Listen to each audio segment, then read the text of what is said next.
کلمہ حق کی آواز۔ السلام علیکم پاکستان۔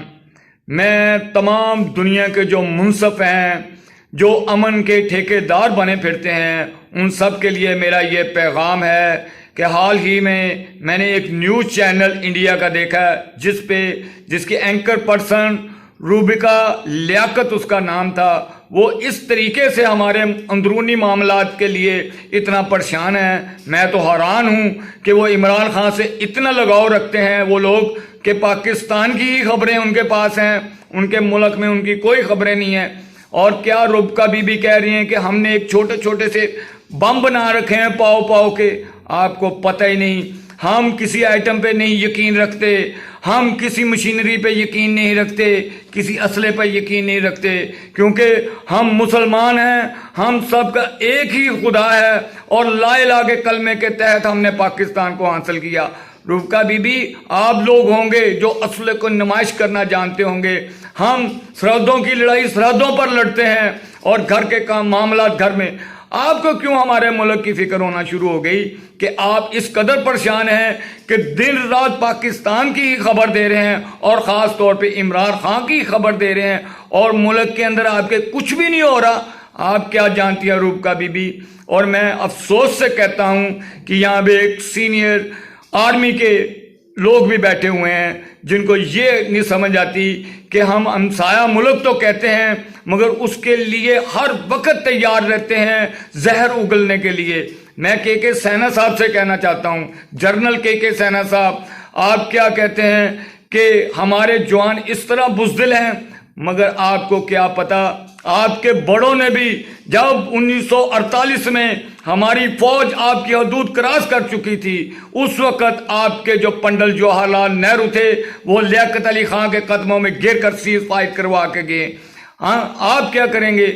اس وقت بھی پاکستان کو 1947 میں کوئی نہیں بگاڑ سکا، آج تم کیا بگاڑ لوگے ہمارا؟ جب اتنا بڑا ہندوستان اکھنڈ بھارت ہونے کے باوجود بھی کسی مائی کے لال میں اتنی طاقت نہیں تھی جو پاکستان کو بننے سے روک سکتا۔ یہ جناح صاحب کے ویژن کے مطابق قائد اعظم محمد علی جناح کا جو خواب تھا، علامہ اقبال کا جو خواب تھا، جو تصور تھا، وہ ہمارے جناح صاحب نے پورا کیا اور ہم سب مسلمانوں کے لیے ایک علیحدہ مملکت اسلامی جمہوریہ پاکستان کی بنیاد رکھی۔ وہ پاکستان جس میں سکھ، عیسائی اور ہر مذہب کے رہنے والے، ہندو تک اور ہر قوم سے تعلق رکھنے والے اس ملک کے اندر آباد ہیں اور خوشحال زندگیاں بسر کر رہے ہیں۔ کے سینا صاحب، آپ کو میں بتانا چاہتا ہوں کہ آپ تو بار بار 1971 کا واقعہ لے کر ہمارے سامنے آ جاتے ہیں، یہ آپ کے کہنے پہ نہیں ٹوٹے گا۔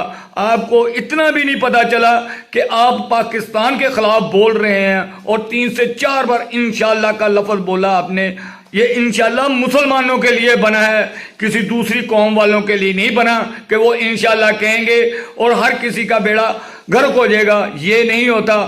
ہم ایک اللہ پہ یقین رکھتے ہیں، نبی کی ہر بات پر عطائیت کرتے ہیں اور قرآن مجید سے ہر علم حاصل کرتے ہیں، اس لیے کہ ہم پاکستانی ہیں اور امن کے لوگ ہیں۔ پوری دنیا یہ جانتی ہے کہ ہم امن کے ساتھ رہتے ہیں، بھائی چارے کے ساتھ رہتے ہیں۔ ہمارا دین اسلام بس ہمیں ایک ہی درس دیتا ہے کہ بنی نوع انسانیت کی خدمت کرو، فلاح کے کام کرو۔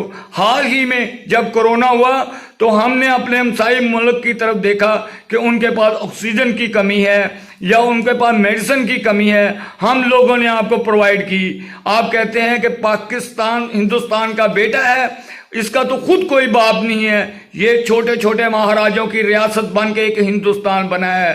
آپ کو تو اس چیز کا پتہ ہی نہیں ہے کہ آپ کس کے بارے میں بات کر رہی ہیں۔ ابھی تو آپ کی اتنی عمر بھی نہیں کہ آپ اتنی بڑی باتیں کر رہی ہیں۔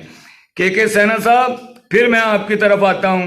آپ کو ہماری فوج پہ بہت ہی ہے، کبھی مشرف کا نام لیتے ہیں، کبھی ہمارے ضیاء الحق کا نام لیتے ہیں۔ ہمارے جرنیل، ہمارے سپاہی اور ہر سرحد پر مرنے والا صرف پاکستانی ہے اور سب کا کلمہ ایک ہی ہے، لا الہ الا اللہ محمد الرسول اللہ۔ اس لیے میں کے سینا صاحب، بھول جائیں کہ پاکستان کے ٹکڑے ہوں گے۔ اس کے بعد میں آپ دیپک مہرا صاحب سے بھی کہتا ہوں کہ آپ کا 5 سے 6 بجے کا ٹائم ہوتا ہے گوتے کھانے کا، آپ کو سوئمنگ پول میں جانا ہوتا ہے، تو یہ بھنڈوں کی طرح آ کر بیٹھ کر اتنے تبصرے کرنے کب سے شروع کر دیے؟ دیپک مہرا صاحب، آپ تو نہانے کے لیے جائیں، آپ تو 6 ماہ تک نہاتے ہی نہیں ہوں گے، آپ کیا لڑیں گے؟ آپ کا کیا جذبہ ہوگا؟ آپ اپنی ہی فوج کو مارتے ہو اور پاکستان پہ اسٹرائک حملوں کا سارا مدعا ڈال دیتے ہو۔ آپ کو تو شرم آنی چاہیے دیپک صاحب۔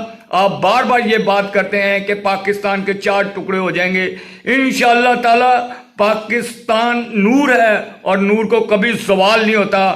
آپ لوگ تو بے وقوف انسان ہیں جو بلا مقصد باتوں کو اچھالتے ہیں اور ہمارے اندرونی معاملات، ہمارے گھر کی باتوں کو اس طرح سنتے ہیں، اس طرح تو منافق بھی نہیں کرتے جس طرح آپ لوگ کرتے ہیں۔ آپ تو اپنے لوگوں کے لیے سکے نہیں تو ہمارے سکے کیسے ہو سکتے ہیں؟ میں پھر دیپک صاحب آپ سے کہہ رہا ہوں کہ آپ کا 5 سے 6 بجے کا جو ٹائم ہے وہ سوئمنگ پول کا ہے، وہاں پہ جا کے آپ مستیاں کریں، یہاں پہ ڈبیٹ مت کریں۔ یہ روبیکا صاحبہ کے چینل پر آ کر آپ بڑے بڑی دھونس لگا رہے ہیں۔ اس کے بعد میں اپنے محترم جناب بھٹا سنگھ صاحب بہت فخر سے کہتے ہیں ہم نے یہ کیا وہ کیا اور لاہور کے اندر گھس کر گولیاں چلائیں گے۔ اور خدا کا واسطہ ہے وہ بات مت کرو جو تمہارے بڑے بھی نہیں کر سکے۔ تم لاہور کو لینا چاہتے ہو ہم سے اس وقت جب پورے دنیا کے اندر ایک ہی بات تھی کہ پاکستان علیحدہ ہوگا، اور اللہ کے حکم سے ہم نے 1947 میں قائد اعظم کے ویژن کے مطابق اس پاکستان کو ڈیولپ کیا ہے۔ یہ آپ جیسے لوگوں کا کام نہیں ہے جو ہمیں سبق دیں گے، ہمیں ڈکٹیشن دیں گے، ہماری ہی باتوں کو ہم ہی پر لائیں گے، یہ نہیں ہو سکتا۔